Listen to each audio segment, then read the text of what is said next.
दिल्ली में अंतर्राष्ट्रीय हथियार तस्करी और आतंकी नेटवर्क के खिलाफ क्राइम ब्रांच की बड़ी कार्रवाई जारी है।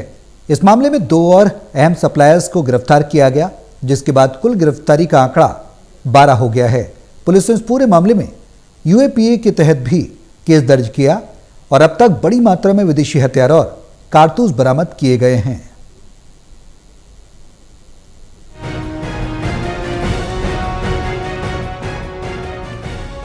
दिल्ली में अंतर्राष्ट्रीय हथियार तस्करी और आतंकी नेटवर्क के खिलाफ क्राइम ब्रांच की बड़ी कार्रवाई जारी है। इस केस में 2 और अहम सप्लायरों को गिरफ्तार किया गया है, जिसके बाद कुल गिरफ्तारी का आंकड़ा 12 तक पहुंच गया है। क्राइम ब्रांच की ARSC यूनिट ने जांच के दौरान 2 अप्रैल को IGI एयरपोर्ट पर लुकआउट सर्कुलर के आधार पर इमरान और मोहम्मद कामरान को रोका और बाद में उन्हें गिरफ्तार कर लिया।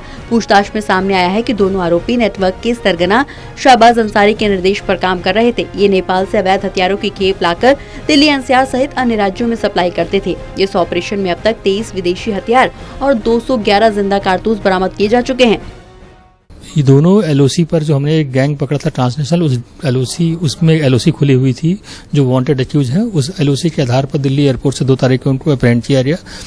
चूंकि इनके कोई प्रीवियस इन्वॉल्वमेंट नहीं है और ये पिछले 1 साल से इस तरह का काम कर रहे हैं, तो ये किसी के नोटिस में नहीं थे। लेकिन स्पेसिफिक इन्फॉर्मेशन पर जब हमने एक लास्ट मंथ एक ट्रांसनेशनल आर्म सप्लायर गैंग अप्रेंड किया, तो उसमें इनका जिक्र आया और ये मालूम चला कि ये सारे वेपन एक शाहबाज अंसारी जो कि बाहर है, अब्रॉड किसी कंट्री में बैठा हुआ है, उससे डायरेक्शन पर सप्लाई करते थे और ये उसके रिश्तेदार हैं।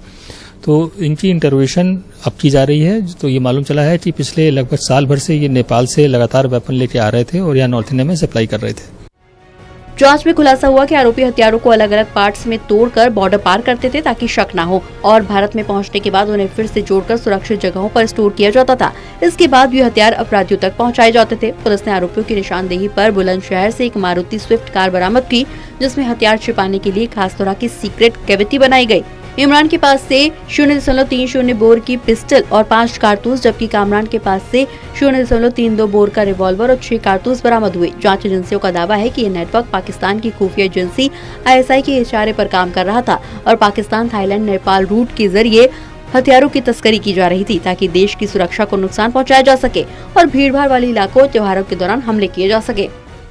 नहीं, इनका तो जो अभी तक की इन्वेस्टिगेशन है उसके हिसाब से ये आर्म सप्लायर हैं सिर्फ, लेकिन चूंकि वेपन बाहर से आ रहे हैं और अदर कंट्री की इन्वॉल्वमेंट है, तो अभी ये सब्जेक्ट वेरिफिकेशन का है कि ये सिर्फ क्रिमिनल्स को बांटे जा रहे थे या ऐसा कोई टेरर पर्पस भी था। जो इन्होंने बताया उस हिसाब से ये 4 से 5 बार ये वेपन ला चुके हैं और 75 से 80 वेपन ये लेके आए हैं लगभग 1 साल के अंदर।